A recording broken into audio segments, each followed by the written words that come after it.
Guy I was talking to, he's a manufacturer, contractor, does the manufacturing at his facility, puts the cabinets in the job site, and then they service the cabinets. An install is really different than service, if you think about it. And the service is also helping with the installs. And so there's not really a great way of tracking the profitability of the service department. If I can't figure out what something costs me and what I got to sell it for, then I shouldn't be doing it. I mean, I got to come up with something. Right now, service is probably like 5% of what they do. So it's such a small thing, and it's causing so many problems. It's a problem because it's a problem. Man, that's a recipe for disaster.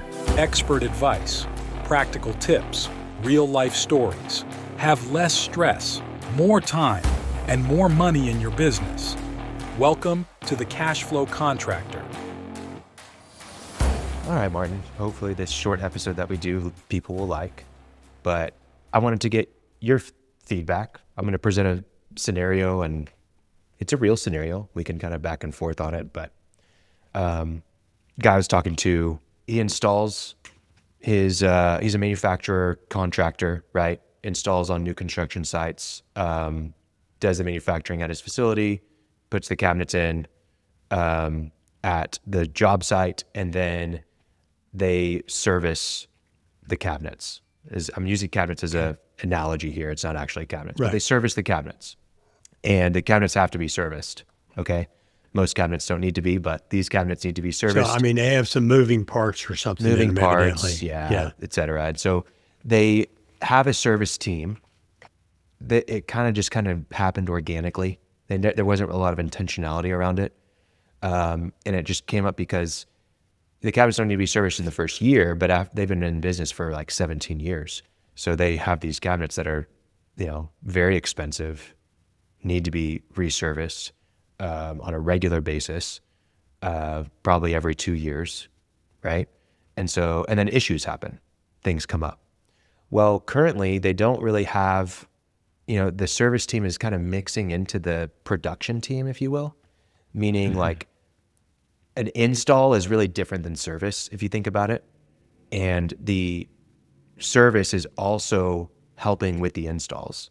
And so there's not really a great way of tracking the profitability of the service department. And kind of what my thought process is, hey, you need to have like a dedicated team to installs. And maybe they do stuff in the shop too, right? But they only do the installs. And your service team only does the service, because when you're finding someone to fill that role of doing both service and install, they're doing two different jobs. One's customer focused. You've got to troubleshoot. You've got to figure out the issue. One's very straightforward. It's a checklist. We installed it. It's done. So it's two different types of people. You're not going to be able to track whether that person's actually profitable or not. You can, but you're going to have to do a lot of tracking on time and all this kind of stuff. I don't know. What's your thought? What would you do? Well, first thing that jumped to my mind is farm out the installs to a contractor. So that's actually part of the problem. They do farm out the install, but because they install it, they have to go on a new construction. And sometimes they're installing it 5 months before the project's over, and then it gets damaged or it gets dirt on it or whatever. They have to go back and they have to do a final. So they've got to go and, do touch-ups and all this kind of stuff. So that's kind of what it's going back and doing finals. It's not actually the install. They actually do outsource the install. Okay. So they're putting it in 5 months early. Yeah. Because that's the only time they can do it, or is that convenient for them? It's just required. It's required. Okay. So, I mean, first thing I kind of think of is that there's some contractual things there. If it's damaged on the job site, after you put it in, that somebody's got to pay for that. They pay for it. They pay for the final. And sometimes it's actually being moved to being included in the cost. Like, hey, we're making you charge for this because we don't want to have to deal with whenever it comes time to do the final 5 months later, we don't want to have to deal with this. Like, well, what? Right. I shouldn't have to pay for that. Like, it's a part of the base cost. Right. Yeah. Well, it's a problem because it's a problem. If I can't figure out what something costs me and what I got to sell it for, then I shouldn't be doing it. I mean, I got to come up with something. Right? Yeah. And so I'm kind of hearing that maybe they don't have enough of that repair or follow-up work. Yeah, there's not a ton of it. It's a very high-end product, and so there's just not a ton of demand for the service side of it, but it is necessary, especially because like people spend a lot of money on this product. If they can't get it serviced, then it's like they're not going to buy again, you know, and builders don't want to work with them. So I think I'll give you another layer to this. Currently charging $100 as like a base cost for the service call. I had chimney repair or chimney inspection at my house to figure out what's going on with our chimney. Do you know what the base cost was just to come out? Did zero work. Looked at it. That was it. Just looked at it. What would your guess That was be? the 100 or No. That's what this company does. I'm something? asking you. This happened to me last week. I had a chimney company come out. What do you think their base cost for coming out just to look at it? Because of the look on your face, I'm going to say $250. $245. And I couldn't believe it. I mean, he was literally there for 10 minutes and didn't do a single thing. Just told me, hey, you're going to need to do this. This is what it's going to cost. And man, but does he give you the $250 back if you No. go with him? no. Okay. I like this guy, except No, I I don't like want him to don't want to call him. No, but what I realize is, and it's very similar for this company, how many, there's 2 chimney companies in our city that service our city. And to get them to come out, we had to schedule like 2 weeks in advance. So there's enough demand, but not enough supply. Not enough people do that. And it's the same thing for this guy. So I'm like, hey, you're a high-end item. You like, people are paying a lot of money for what you do. $100 for a service call to come out, and then you're only charging like $25 to replace a weather strip or something like that. Like you're going to be losing money. Right. We got to be sending out like $300 to go do a call. Yeah, I don't know. What comes to mind for you? Well, I mean, I like, is this person who does the technical work on the already installed cabinets, is he a highly skilled guy? I mean, not in the sense that they were like a journeyman for, you know, they don't have to have licensing or anything like that. He's experienced. But yeah, definitely experienced. I mean, it's yeah. And at the minimum, I mean, so the problem is they don't know what to charge because they don't. It's kind of like a hospital. They charge you money, but they don't know how many surgeries you're going to have. But they got to price the surgeries, right? Right. So they just price them ridiculously high, and people come there to get surgery, and they give some anyway. I would hate to do that. Yeah, I feel like, in my opinion, like the way that it should be structured is, hey, we've realized that this service is, because right now service is probably like 5% of what they do. So it's such a small thing, and it's causing so many problems. And so I'm like, hey, if we're going to do this, then we have to make it worthwhile. Otherwise, we're just wasting our time. And they've kind of treated it as a lost leader because they are the only person that services, right? Yeah.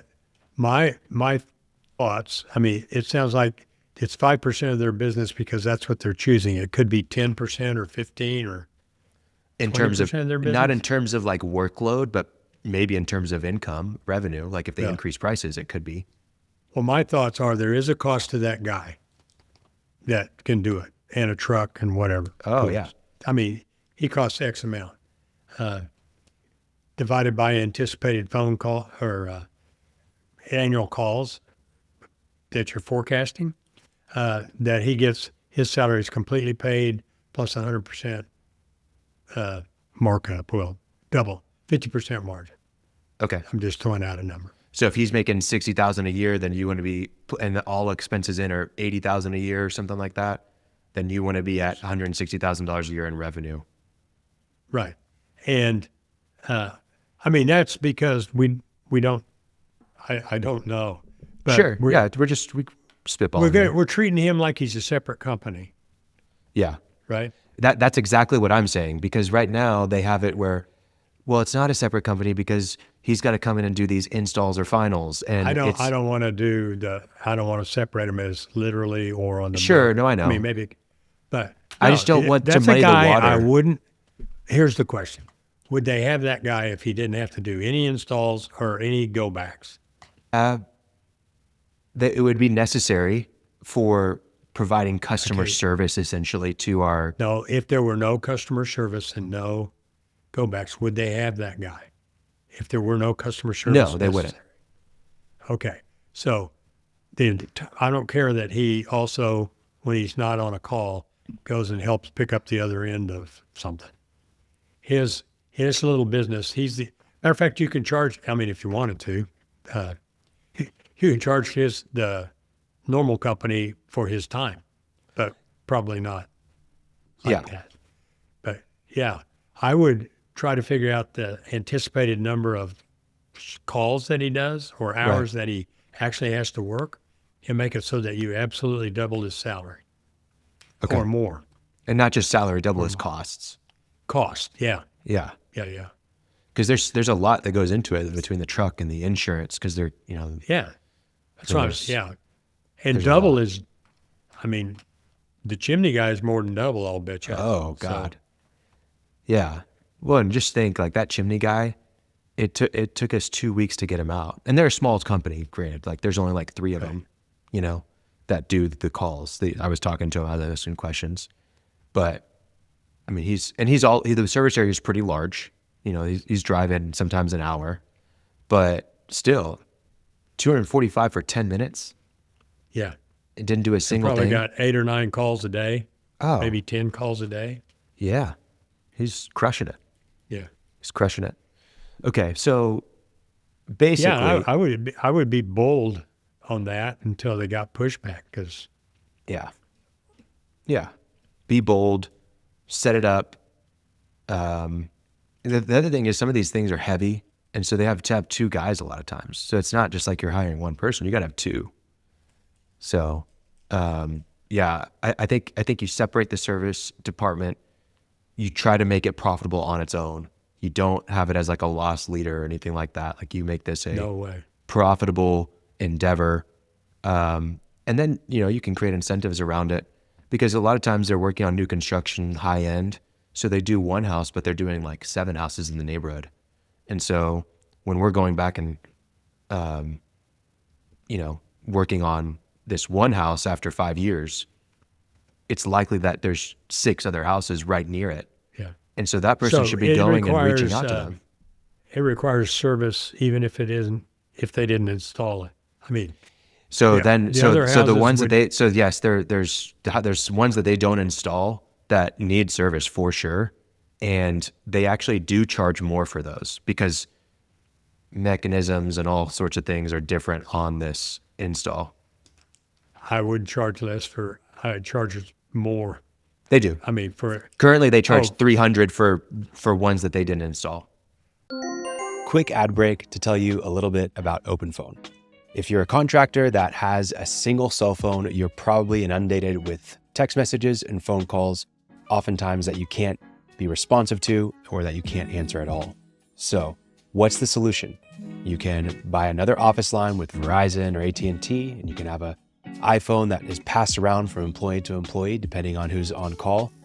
But what if there's a better way? What if there's a way that you can have all your phone calls recorded to go back and listen to later, transcribed with summaries so that you can get a quick glance at what happened during the phone call, and even connect it to your CRM where all your other customer information is? OpenPhone is the perfect solution because it does just that. You're able to add all the users you need to for whoever needs to have access to the lines for your company phone. And then you can also find all of the information you need at a glance with a centralized location for all phone calls and text messages with your customers. Whether it's for marketing, for sales, or for service, OpenPhone is the perfect solution for you and your team. If you're interested, we have an offer down the show notes from OpenPhone. Please click the link down the show notes, or you can see it here on your screen to be able to find more information about OpenPhone. Thanks for listening. Back to the episode. I have to tell you, I met a guy, and he might wind up listening. I'm not mocking him, but he is starting out as a contractor doing remodeling, and he has some income. Sure. Right? Independent, that he actually doesn't have to work. Okay. And so his explanation to me was that will enable him to give people a better deal. Oh, God. And I said, what the hell would you do that for? Sorry. I mean, I'm a consumer too, so I don't hate consumers, but why would you do that? You know, so my thoughts on this is the full cost. They've got some history of how many hours they've used that guy or how many man hours went into they it. have history for So sure. just take it, make some estimate, and make damn sure more than double the cost of the whole deal to the guy. Yeah. And then on days he's not working, he can help in the shop, and they don't even need to know that they don't, you know, how they're charging for it. Yeah. Just pick up the other end. Yeah. Yeah.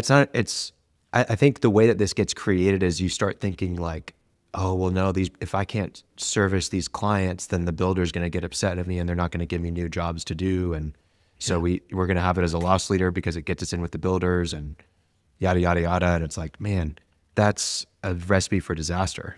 I bet what they really, I mean, there's every kind of builder, but what they really want is somebody that freaking solves that problem, Yeah. gets it out, no more calls. Well, That's and what you don't fixed. realize with some of this service call stuff, they have a problem with some personnel too. And it's, you know, going back and forth because they forget things and all that kind of stuff. But part of that's because they're doing so many different types of work. And if you had someone that was, no, you are troubleshooting, you need to have everything with you no matter what, like it would be a true service department. And what's hard about service is that it's kind of like project management where like the scope is kind of infinite.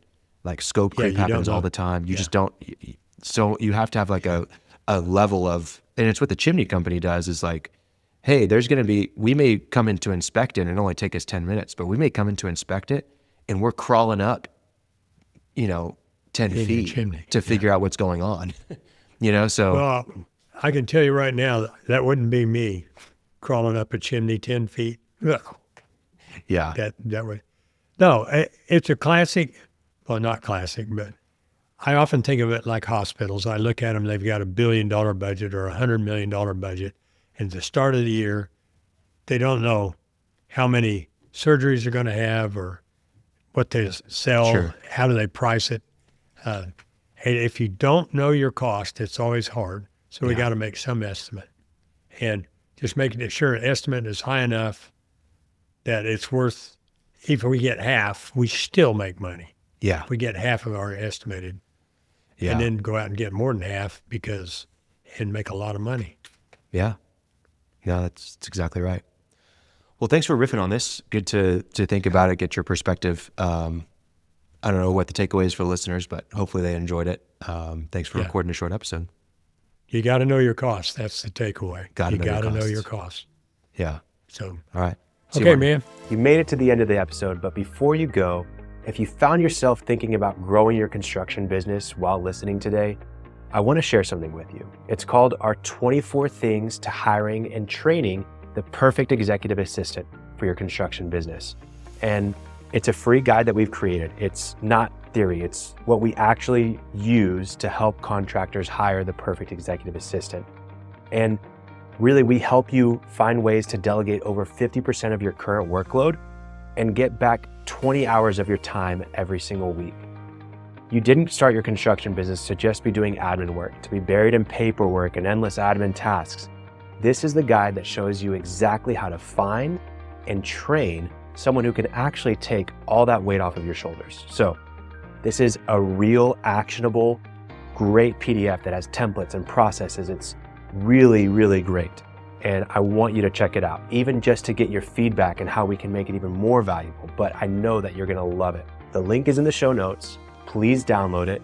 Would love to see how much of an impact it makes on you and your business. Thanks for listening to the full episode. Check out the guide. It's free.